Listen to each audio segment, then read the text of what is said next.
Adjust this for shorties over here.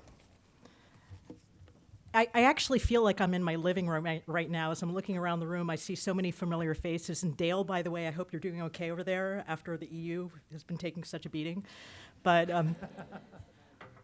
thanks for taking one for the team, right?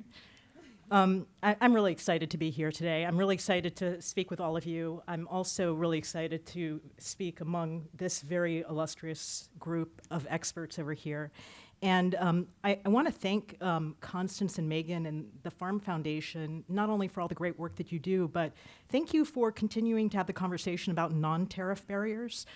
This is a really important issue, and yes, they still do exist.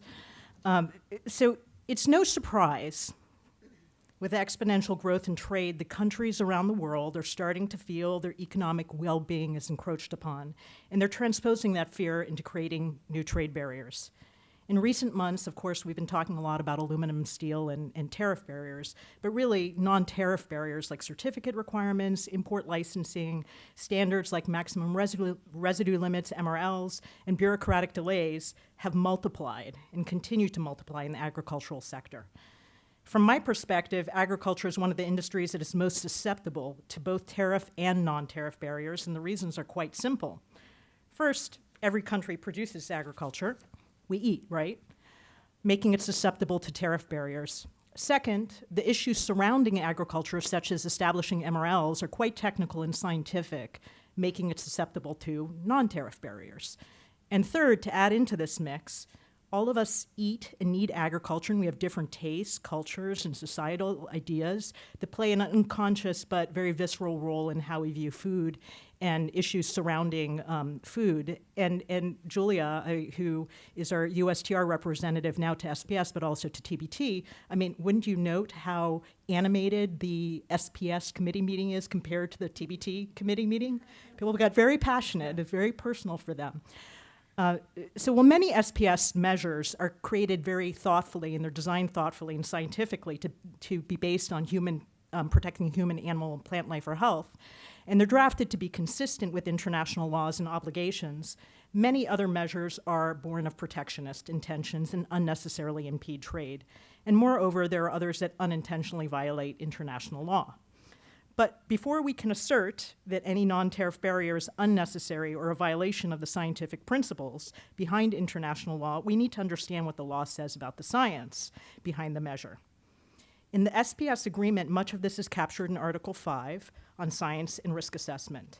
And Bill talked quite a bit, very thoroughly about this, and so I'm not going to go into too great of detail, but we will touch upon a couple of the same things. We also need to bear in mind that the SPS agreement is a living agreement, and like U.S. law, is subject to binding interpretation by panels. Bill and Karen, you gave terrific presentations and overviews, and I'm not going to restate what's been said, so I'm going to really focus my remarks more on the concept of risk versus hazard. And the very first provision of Article 5 of the SPS agreement states that members shall ensure that their sanitary or phytosanitary measures are based on an assessment as appropriate to the circumstances of the risks to human, animal, plant life, or health, taking into account risk assessment techniques developed by the relevant international organizations, Codex. And that international standard is incorporated into SPS law and defines risk as hazard times exposure. So it's very explicit in what risk actually is. Article 5 also places some other parameters around conducting risk assessments, such as allowing members to adopt provisional and emergency measures and take into account all reasonably available information, including economic and trade effects. That said, and I think Bill touched upon this too, if risk from exposure is not taken into account, notwithstanding any other factor, there's a process foul, and no risk assessment has been conducted. Relying on hazard alone and ignoring risk from exposure ignores obligations that member states assume under the WTO agreements. More important, it is inconsistent with modern scientific techniques in assessing harm because anything can be a harmful substance. It's the dose and the use that dictate the harmful effects. I could provide some examples, but basically I could look around at anything in this room and show you how it could kill you, right? So it's how we use it. And because a case can be made that based on hazard that any substance could be harmful, hazard-based systems often lead to inconsistent, arbitrary, and unsustainable decisions. Article 5 has been interpreted many times, notably in the beef hormones dispute, where WTO panel more or less stated, it is essential to bear in mind that risk is not only ascertainable in a science laboratory operating under strictly controlled conditions, but also in the risk in human societies as they actually exist. In other words, the actual potential for adverse effects on human health in the real world, where people live and work and die, right? So it can't just be a theoretical effect, you actually have to demonstrate adverse effect. Unfortunately, there's been an erosion of risk-based science that has led to erratic decisions based on faulty logic by both government regulators and intergovernmental organizations, particularly for the food and agricultural industry. These decisions and standards are not risk-based and are devoid of measurable and actual adverse effect on health in the real world. Many of you in this room are already familiar with the concept of risk versus hazard. In case you're not, I want to provide a couple of examples of some regimes that we're seeing right now. Notably, Dale, over there, in the fourth row, yes, that's him. The EU, no, I'm kidding. Notably, the EU has become increasingly hazard-based in their approach to regulation. In recent years, they've adopted laws and regulations that apply hazard-based cutoff criteria, especially for pesticides and chemicals, and that's the universe that I worked in for so many years in trade, that prevent many substances from even undergoing a risk assessment. However, and you'll like this, before we cast any stones at the EU, we need to look in our own backyard. California, which is the sixth largest economy in the world, also applies hazard-based approaches to its regulation through its adoption of standards developed by International Agency for Research on Cancer. You're familiar with IARC and glyphosate. NIH's, they also incorporate by reference the NTP, National Toxicological Program, which is hazard-based as well. And many of you in the room are familiar with California Prop 65 and the glyphosate decision.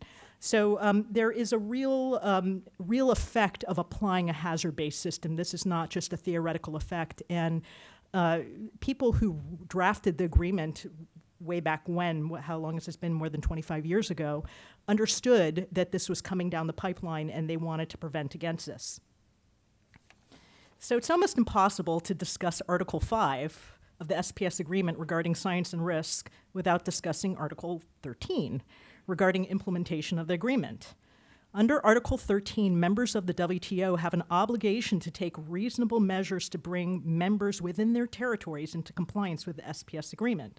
This includes subcentral governments, regional bodies, and private entities. This is all captured in Article 13 of the SPS agreement.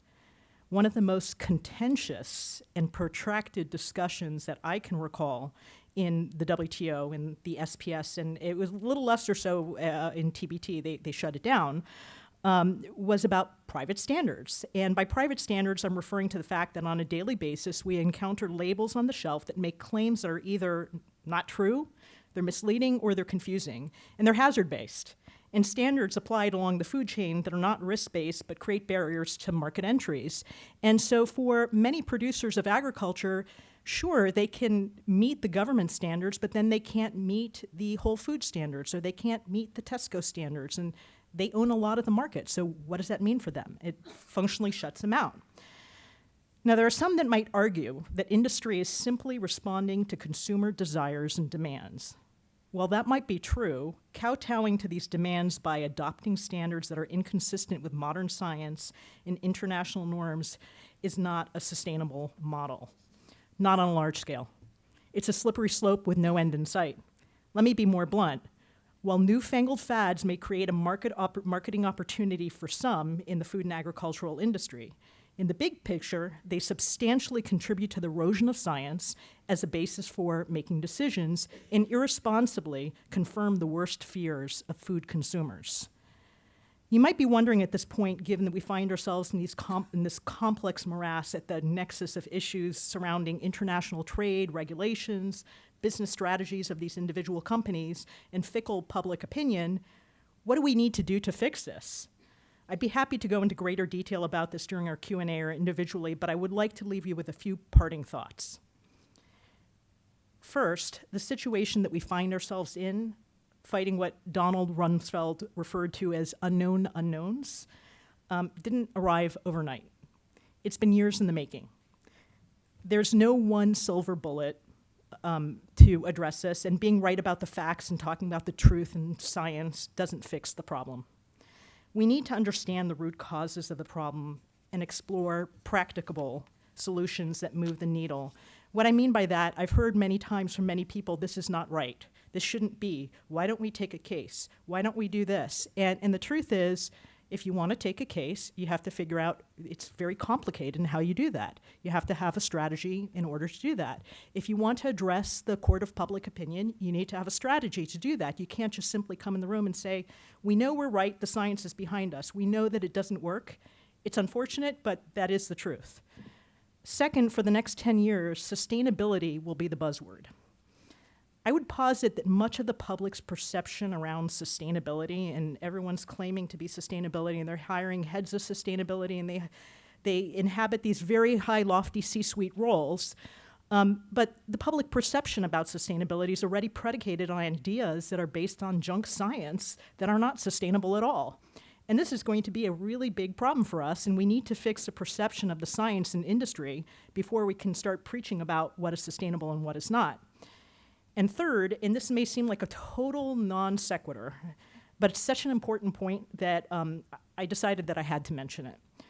The international rules-based system, including the WTO agreements, were negotiated by governments, and it is governments that participate in these forums. We may not always like our regulations, but our regulators house the technical expertise that is critical to understanding the complex nature of science behind these non-tariff barriers. For SPS, that includes USDA, FDA, and EPA that accompany Julia to the SPS meeting in Geneva. We need to understand that these agencies, when they shrink, we're losing technical competency at these agencies along with trade competency. So that's it for me, and I really appreciate this opportunity to speak with you and would be happy to respond to any questions